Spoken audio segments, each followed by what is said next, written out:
서로를 환영하고 서로를 인사하는 마음으로 함께 우리 할렐루야 찬양단을 또 격려하는 마음으로 함께 박수했으면 좋겠습니다. 네,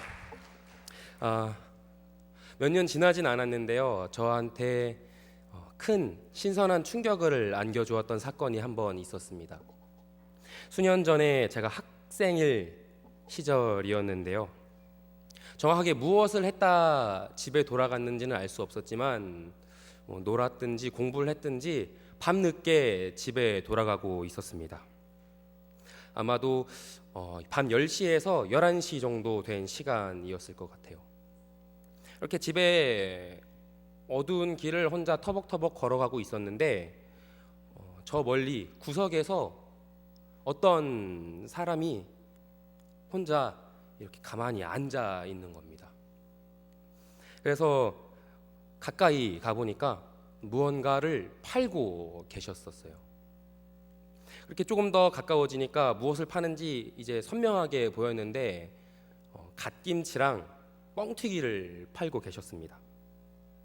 늦은 시간까지 그 자리에 앉아서 물건을 팔고 계셨던 걸로 보아서 오늘 팔아야 될 만큼의 분량을 다 팔지 못하셨던 것 같아요. 그래서 저는 그 길을 지나가면서 고민을 하게 됐습니다. 내가 저 자리에 멈춰 서서 지금 파시는 저 물건을 사야 되는 걸까 고민을 했죠. 어떻게 했을까요? 제가 샀을까요? 아니면은 그냥 지나갔을까요? 저를 이렇게 좋은 사람으로 봐주셔서 감사드립니다. 그런데 아쉽게도 그곳을 지나갔어요. 순간적으로 머릿속에 어떤 생각이 들었냐면은 제 지갑 안에 있는 돈을 세어보기 시작을 했습니다. 내 지갑 안에 돈이 얼마가 있나 생각을 해보니까 5,000원짜리 한 장과 1,000원짜리가 몇 개 들어있었던 것 같아요. 그 돈에 대해서 생각을 하면서 이거를 살까 말까 고민을 하다 보니 그 길을 그냥 지나가 버리게 되었다는 거죠. 막상 지나가고 나니까 고민은 조금 어쩔 수 없다는 마음으로 바뀌었습니다.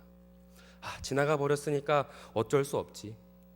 나중에 또 보이면은 그때는 꼭 사드려야겠다라는 생각이 들었어요. 그렇게 10분 정도 걸어갔을까요? 점점 마음이 불편해지기 시작하는 겁니다. 그러면서 그때 딱 떠올랐던 말씀이 있는데 마태복음 25장에 있는 말씀이었어요. 어떤 말씀이냐면은 내가 줄일 때 너희가 먹을 것을 주었고 목마를 때에 마시게 하였고 나그네 되었을 때 영접하였고 헐벗었을 때에 옷을 입혔고 병들었을 때에 돌보았고 옥에 갇혔을 때에 와서 보았느니라. 이 말씀이 떠오르는 순간 저는 제 지갑에 있는 돈을 더 이상 지갑에 지키고 있었을 수가 없었습니다. 바로 그 길로 몸을 돌려서 혹시 가신 것 아닐까 걱정과 염려를 하면서 그 자리로 뛰어갔어요. 다행히 그 자리에 아직 계시더라고요. 그래서 그때 제 지갑에 있는 모든 돈을 다 써서 얼마 되지는 않았지만 뻥튀기를 5, 6개를 샀던 기억이 있습니다.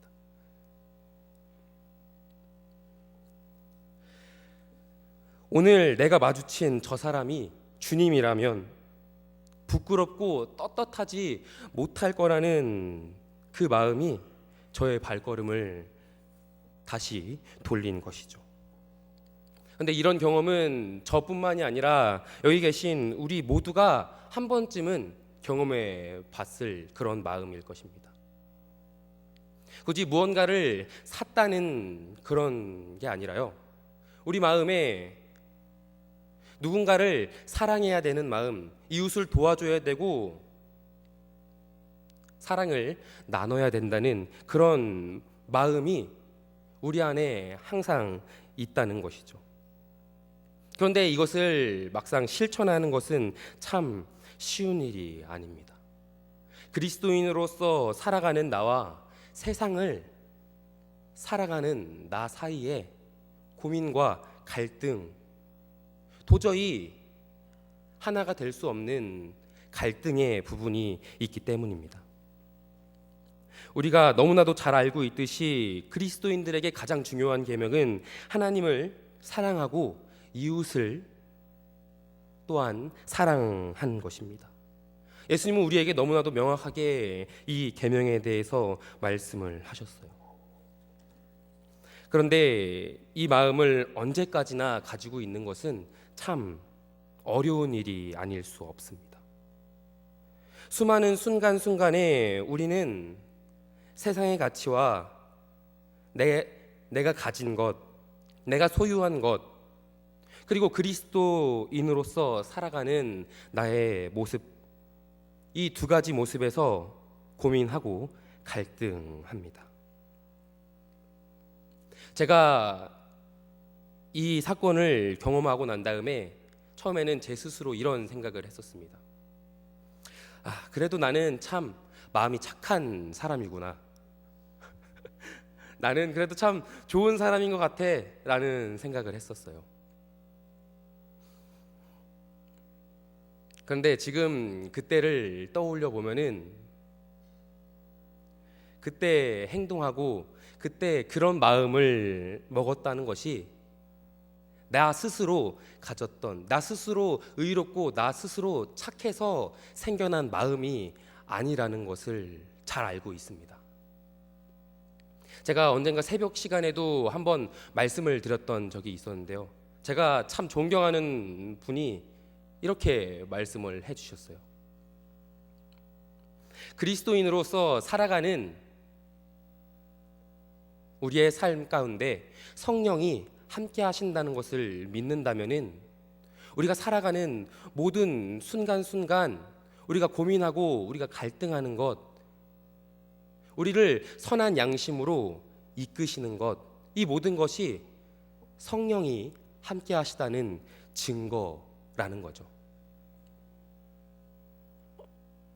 저는 저의 이런 행동들이 내 마음에 착한 것이 아니라, 내가 의로워서 그런 것이 아니라 그리스도인으로서 살아가는 나에게 주시는 성령의 선한 영향력이라고 확신하고 있습니다. 우리가 갈등하고 고민하는 그 순간 우리와 함께 하시는 성령께서는 우리에게 선한 마음을 주시고 우리가 어떻게 하면 그리스도인으로서 바르게 살아갈 수 있는지, 어떻게 하면 우리가 하나님의 말씀을 지켜가며 복음적으로 살아갈 수 있을지, 바른 가치를 선택할 수 있도록 우리의 마음을 이끌어 주신다는 것이죠. 그리고 이러한 성령이 주시는 마음들은 복음을 전하는 것에서도 전혀 무관한 것이 아닐 것입니다. 오늘 전도학교 그 뜻밖의 모험의 주제는 보이지 않는 손길을 의지하라라는 주제입니다. 책의 내용을 간단하게 살펴보면은 하나님의 말씀을 전할 때에 때때로 성령은 우리가 생각한 것과는 전혀 다른, 전혀 생각지도 못한 길로 우리를 인도하신다는 그런 이야기입니다.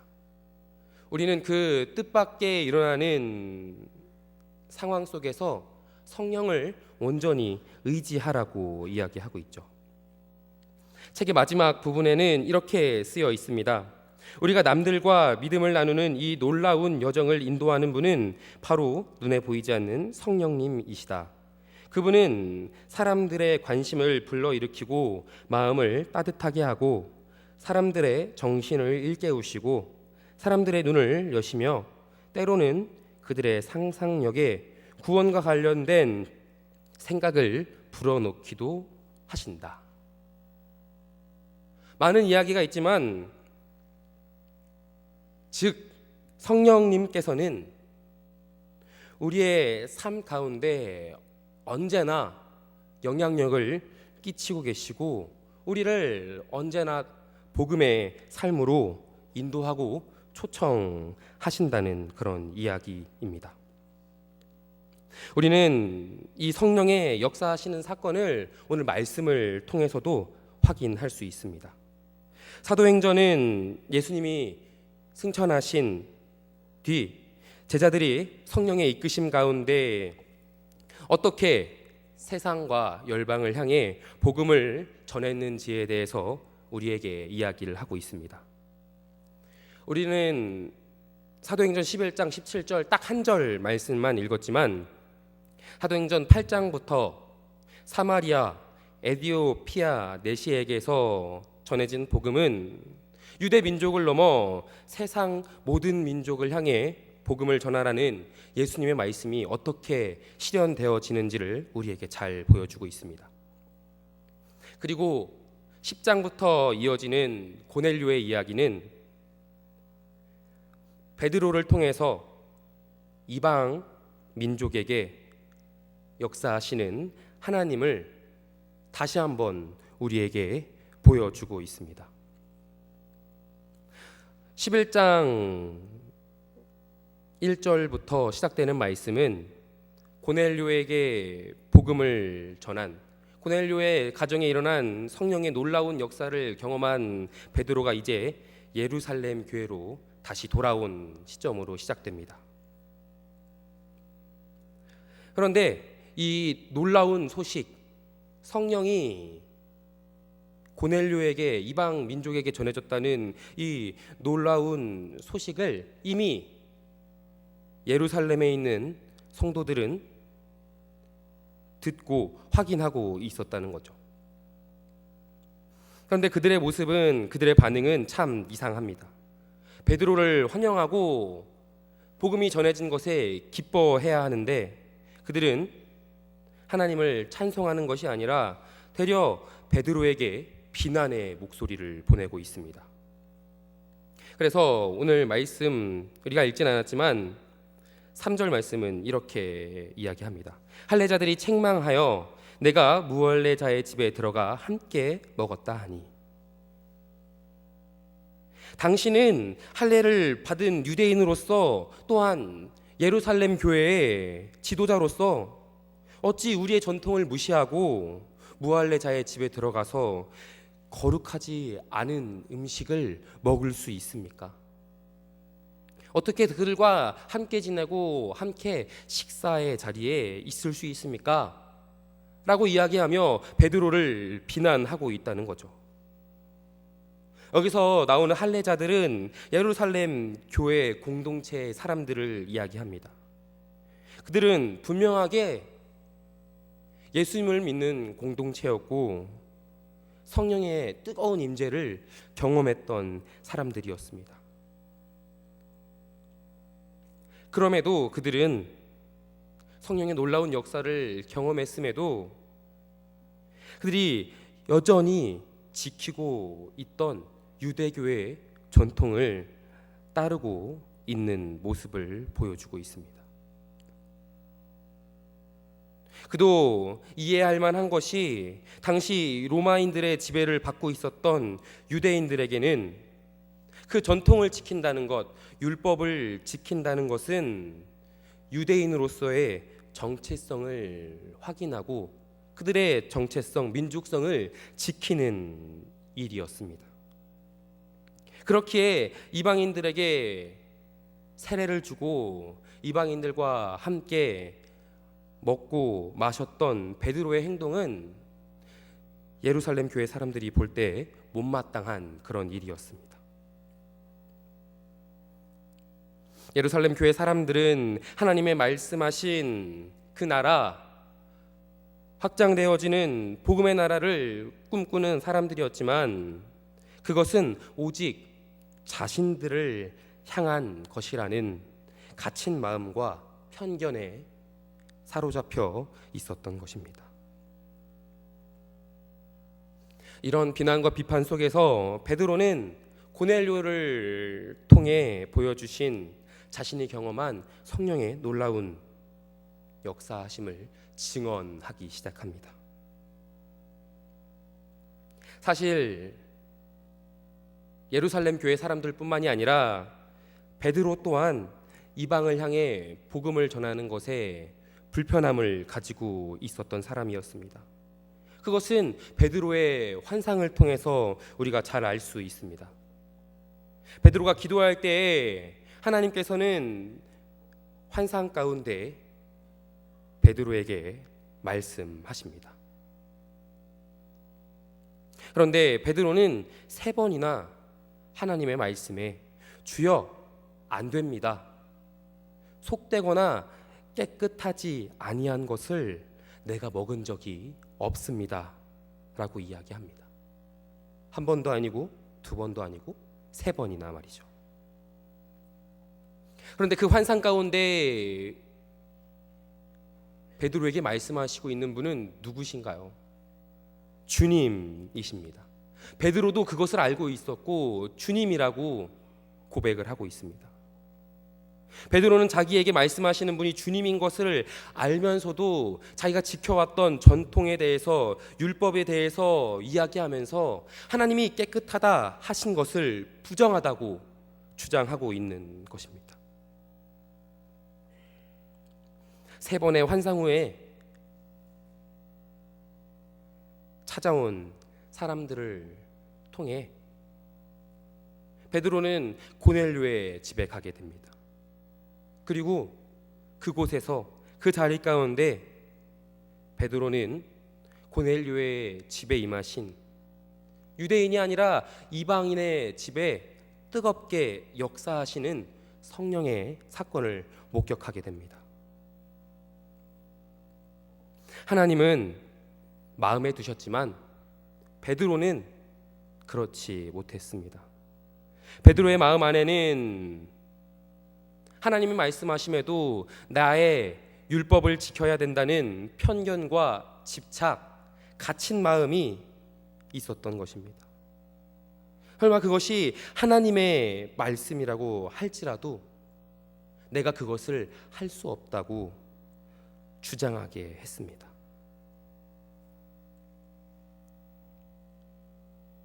베드로나 유대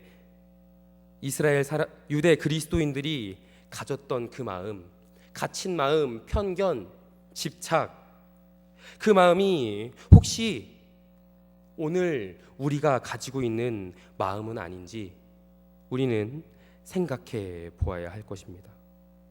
나는 보고 싶은 사람, 보기 싫은 사람들을 구별하고 복음을 전하겠다고 이야기하고 있음에도 어떤 사람에게는 복음을 전하고 저 사람은 내가 복음을 전해봤자 복음이 전해지지 않을 거야, 저 사람이 어떻게 예수님을 믿는다고 변화하겠어 라는 마음을 갖고 있진 않은지, 그런 갇힌 마음, 편견을 가지고 있는지 우리는 스스로 질문을 던져보아야 할 것입니다.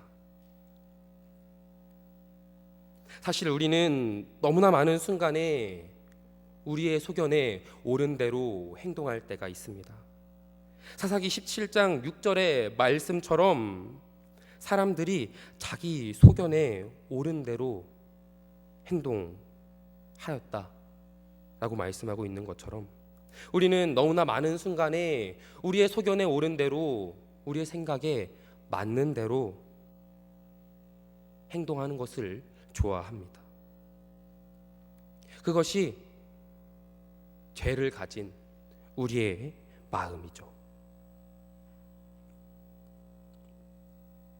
그런데 우리는 이때에 그런 마음, 편견과 갇힌 마음이 들 때에 베드로에게 말씀하셨던 그 하나님의 음성에 대해서 다시 한번 귀 기울여야 할 필요가 있습니다. 우리 믿음의 사람들은 성령이 우리에게 주시는 마음과 말씀에 귀 기울이려는 노력이 필요합니다. 우리가 성령의 음성에 귀 기울인다면은 우리의 삶에 하나님께서는 당신의 선한 능력으로 하나님이 우리를 위해, 우리를 향해 어떤 일들을 행하셨는지를 떠오르게 하실 것입니다.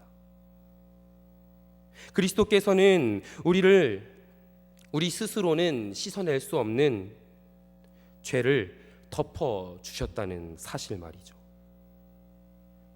그것은 우리가 선하기 때문에, 우리가 의로웠기 때문에 하나님께서 우리를 향해 그렇게 해주신 것이 아니었습니다. 로마서 5장 8절의 말씀은 이렇게 이야기합니다. 우리가 아직 죄인 되었을 때에 그리스도께서 우리를 위하여 죽으심으로 하나님께서 우리에 대한 자기의 사랑을 확증하셨느니라. 주님은 우리의 작은 모습, 허물에 덮여 있는 우리의 모습, 집착과 아집과 고집으로 똘똘 뭉쳐 있는 그 우리의 모습 속에서도 우리를 사랑해 주셨고, 우리에게 예수 그리스도를 보내주셨습니다. 그리고 그 예수 그리스도의 은혜와 사랑 가운데 우리는 하나님으로부터 의롭다함을 얻을 수 있게 되었습니다. 그리고 그 예수님이 약속하신 성령께서는 베드로에게 놀랍게 역사하셨던 것처럼 오늘 우리의 마음 가운데도 찾아오셔서 우리의 갇힌 마음, 우리의 닫힌 마음을 열어주셔서 하나님의 말씀을 기억하게 하시고 사랑의 마음과 선한 양심을 우리에게 주십니다.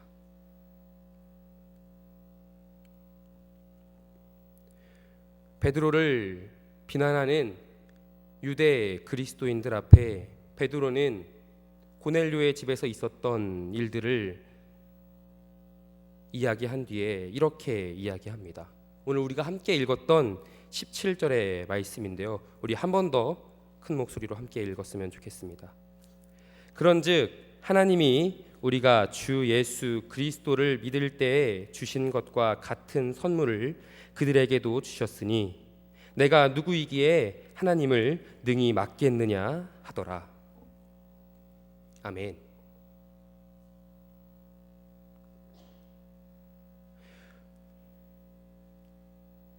베드로의 이야기 앞에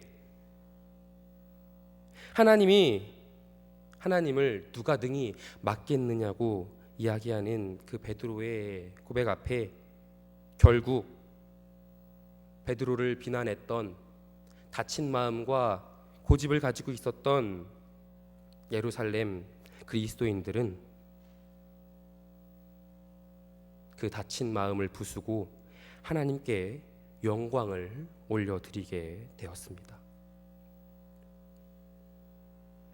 사랑하는 여러분, 매일매일 우리에게 주시는 하나님의 말씀, 성령의 인도하심 가운데 우리의 닫힌 생각, 닫힌 마음, 편견이 아니라 우리를 선한 하나님의 말씀으로 이끄시는 그 하나님의 은혜를 구하는 우리 모두가 될 수 있었으면 좋겠습니다.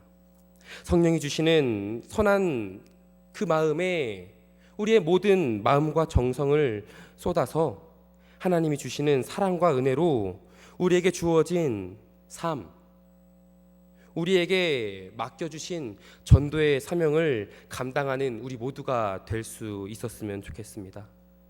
하나님은 우리를 세상의 빛으로 보내주셨습니다. 우리를 하나님 나라를 확장하는 한 사람의 복음 전도자로 삼아 주셨습니다. 우리의 삶 가운데 복음을 전하는 순간에 생겨나는 세상의 고민들, 세상의 가치들에게서 주어지는 갈등 속에서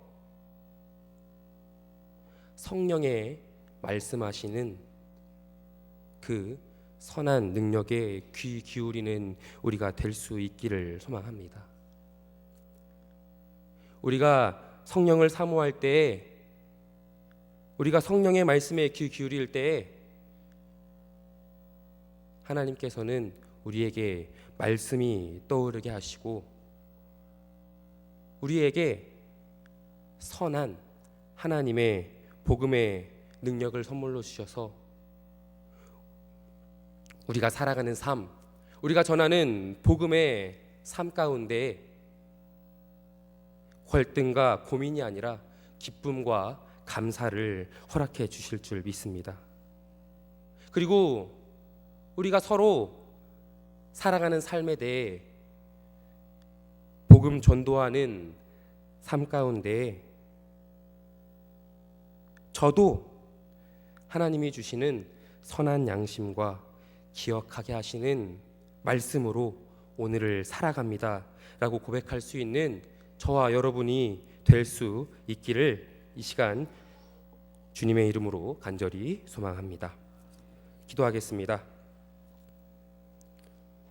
주님, 우리는 너무나도 많은 순간이 다친 마음과 편견과 집착과 내 소견에 옳은 대로 살아갑니다.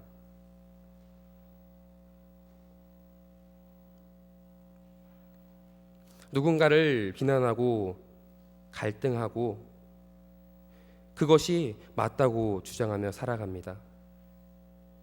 하지만 주님, 오늘도 그런 우리에게도, 죄가 가득한 우리에게도 하나님의 성령을 보내주시고 우리에게 선한 마음과 선한 고민을 할 수 있도록 인도하심 감사드립니다.